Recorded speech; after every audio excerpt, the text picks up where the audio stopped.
Assalamualaikum warahmatullahi wabarakatuh. Alhamdulillahirabbil alamin. Allahumma shalli wa sallim ala sayyidina Muhammadin miftahi bab rahmatillah adada ma fi ilmillah salatan wa salaman daimaini bidawami mulkillah wa ala alihi wa sahbihi wa man wala amma ba'd.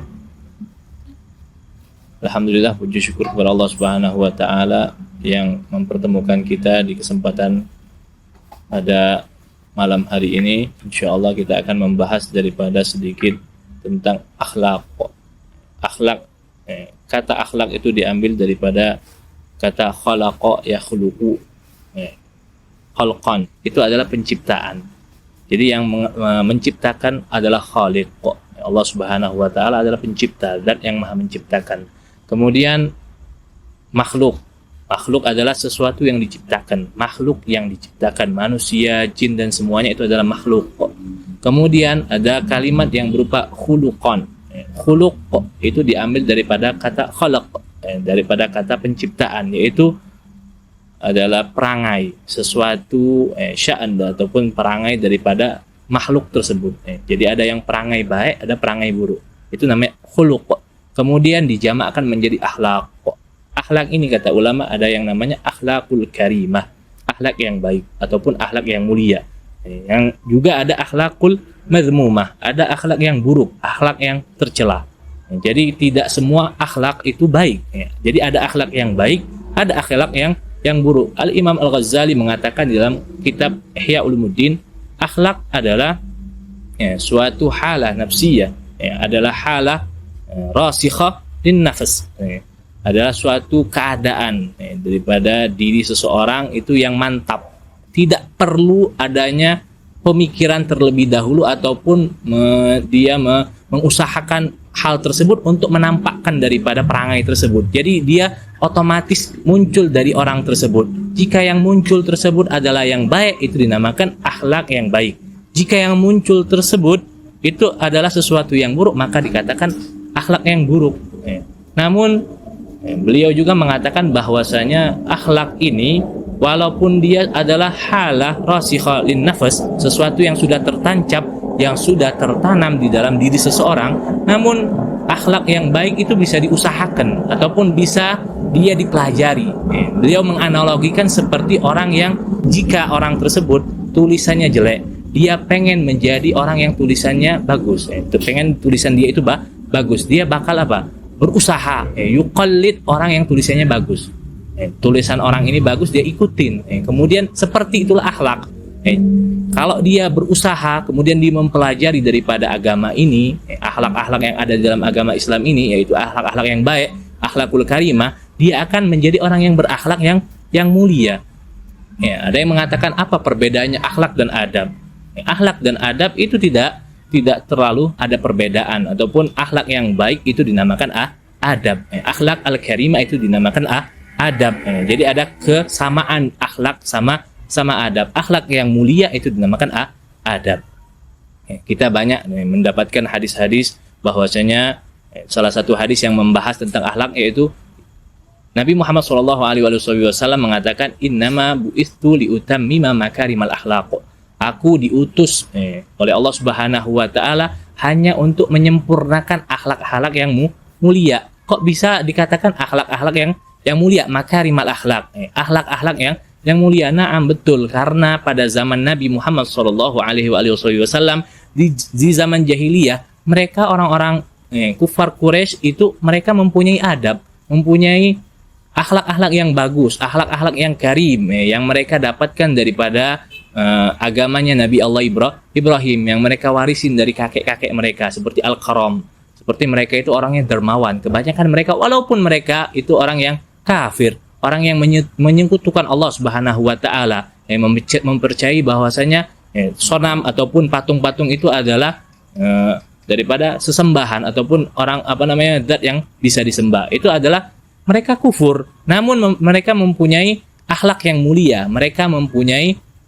warisan dari kakek buyut mereka, yaitu dari Nabi Allah Ibrahim sampai kepada mereka akhlak-akhlak yang mulia. Maka Nabi Muhammad SAW diutus untuk menyempurnakan daripada akhlak tersebut, akhlak-akhlak mulia tersebut.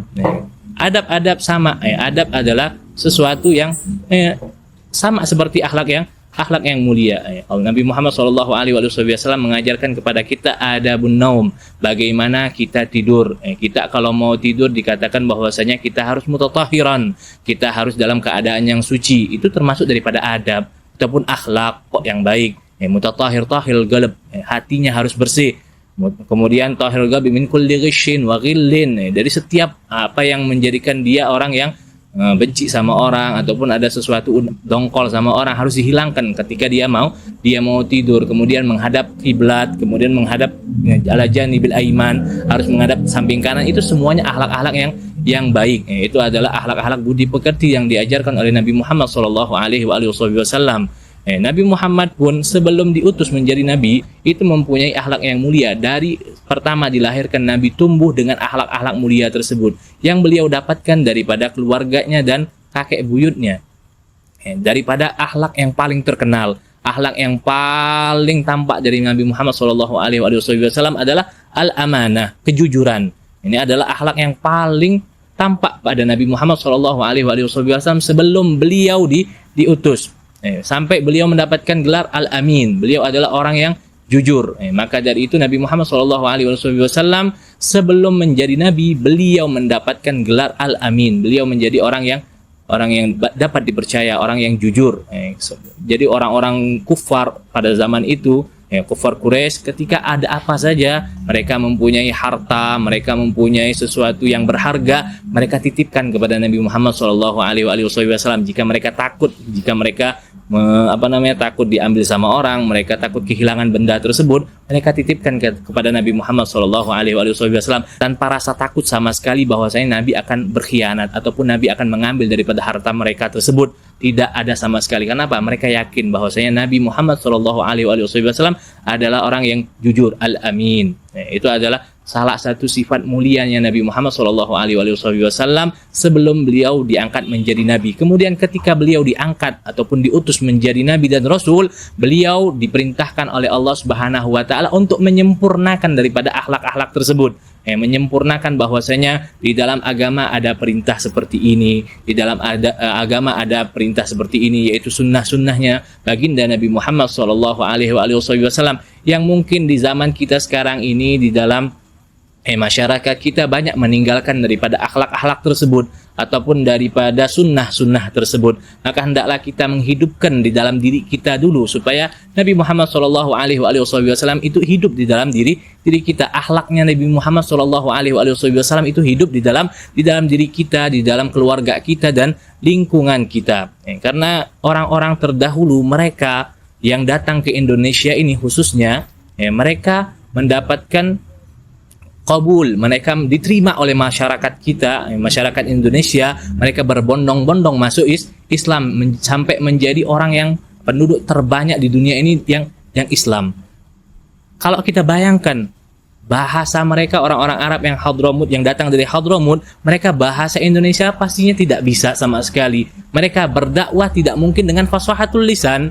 Mereka tidak mungkin dengan kalam-kalam yang bisa mereka sampaikan kepada masyarakat Indonesia pada saat itu. Mereka terkenal dengan akhlak mereka. Mereka mengenalkan Islam dengan tingkah laku mereka, dengan perangai mereka. Mereka datang ke sini berdagang, dagang mereka jujur, mereka dagang dengan lemah lembut, tidak selalu mengambil untung yang banyak ataupun menguras daripada orang, memaksa daripada orang-orang pembeli tersebut. Mereka bermuamalah, mereka menggunakan akhlak, menggunakan adab, yang mana dengan adab dan akhlak tersebut menarik daripada orang-orang yang ada di Indonesia ini untuk mengenal agama orang tersebut apa ya. Kok bisa sampai lemah lembut seperti itu? Kok bisa dia berakhlak dengan akhlak yang baik seperti itu?